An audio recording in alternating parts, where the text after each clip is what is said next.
First of all আমি MP হওয়ার পরে একটা দুর্নীতিমুক্ত সমাজ গঠন করার ক্ষেত্রে আগে আমাকে নিজেকে দুর্নীতি মুক্ত হওয়া লাগবে। দেন হচ্ছে আমি আমার হচ্ছে এলাকার যে প্রশাসনিক অবস্থা আছে প্রশাসনিক ব্যবস্থা দিয়ে আমি হচ্ছে দুর্নীতিটা মুক্ত করার চেষ্টা করব। আমি যদি এমপি হতাম তাহলে হচ্ছে প্রশাসনকে সব থেকে আমি গুরুত্বটা দিতাম, কারণ তাদের উচিত যে কোন কোন জায়গাগুলোতে বা কোন মহল্লাতে বা কারা এই ইফটিজিং ধর্ষণ এগুলা কাজ করতেছে তাদেরকে আমি সর্বপ্রথম আইনের আওতায় আনতাম। যদি এমপি হতাম তাহলে অবশ্যই গ্রামীণ এলাকাগুলোকে সর্বপ্রথম যেটা বিদ্যুৎ অবশ্যই সেটাকে দেখতাম, এবং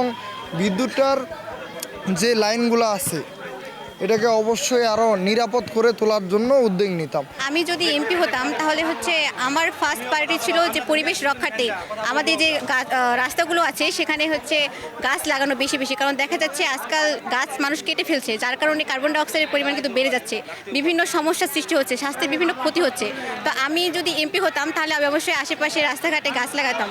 এবং পরিবেশ রক্ষার্থে দেখা যাচ্ছে যেখানে সেখানে রাস্তাঘাটে ময়লা আবর্জনা পড়ে থাকতেছে, যেখানে মানুষজন অস্বস্তির মধ্যে ভুগতেছে, তা আমি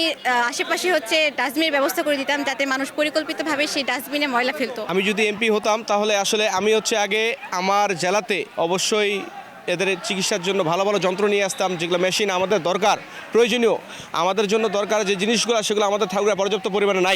না থাকার কারণে আমাদের ঠাকুরগাঁ থেকে কী হয়, আমাদেরকে রেফার করে দেওয়া হয় দিনাজপুরে। এই যে ঠাকুরগাঁ থেকে দিনাজপুরের দূরত্ব যদিও কাছে, এটা কিন্তু আমাদের অনেক সময় রোগী যেতে যেতে মারা যায়। তো আমি যদি এমপি হতাম তাহলে আমি কি করতাম, আমি অবশ্যই আমার ঠাকুরগাঁ যাতে এই ধরনের অবস্থাপনা না থাকে, আমাদের ঠাকুরগাঁ যাতে একজন রোগী যদি আসে সে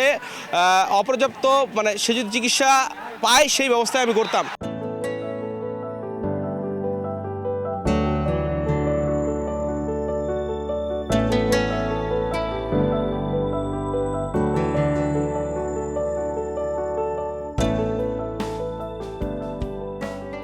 হয়তো সুযোগ নাই, যদি হইতাম তাহলে আমি সর্বপ্রথম কৃষক এবং শ্রমিকদের জন্য কৃষকদের জন্য মূলত সার সংকট যেই বিষয়টা ছিল, সার সংকট আমরা দেখি বিভিন্ন মাধ্যমে, এই সার সংকট দূর করতাম। তারপর কৃষি সংক্রান্ত যত প্রযুক্তি আছে এই প্রযুক্তিগুলা ক্রমান্বয়ে মানে যেই কৃষির জন্য যেই প্রযুক্তির প্রয়োজন ওই প্রযুক্তি আমি নিয়ে আসতাম। প্রথমত আমি যদি এমপি হতাম আমি যেই প্রতিশ্রুতিগুলো দিয়েছি জনগণের কাছে সেগুলো বাস্তবায়ন হচ্ছে কিনা তা দেখার জন্য আমি সরজমিনে আমার যে নির্বাচনী এলাকা সেখানে যেতাম এবং প্রত্যন্ত এলাকাগুলোতে যেতাম, সেখানে গিয়ে দেখতাম যে আমি যেই প্রতিশ্রুতিগুলো দিয়েছি এবং যেই কাজগুলো হাতে নিয়েছি সেগুলো আসলেই হচ্ছে কিনা, এবং জনগণের কাছে এর কথাগুলো শুনতাম যে আমি যেই প্রতিশ্রুতিগুলো আপনাদের কাছে দিয়েছি সেগুলো কি আসলেই বাস্তবায়ন হচ্ছে কিনা। যদি না হয় সেক্ষেত্রে আমি ব্যবস্থা নেব এবং যেগুলো কাজ বাকি আছে সেগুলো আমি করার চেষ্টা করব। আমি যদি এমপি হতাম তাহলে আমাদের ঠাকুরগাঁয়ে দেখা যায় যে বিভিন্ন নিম্নবিত্তের মানুষ অনেক বসবাস করে, তো এদের জন্য আমি বিভিন্ন সহায়তা ব্যবস্থা করতাম, যেমন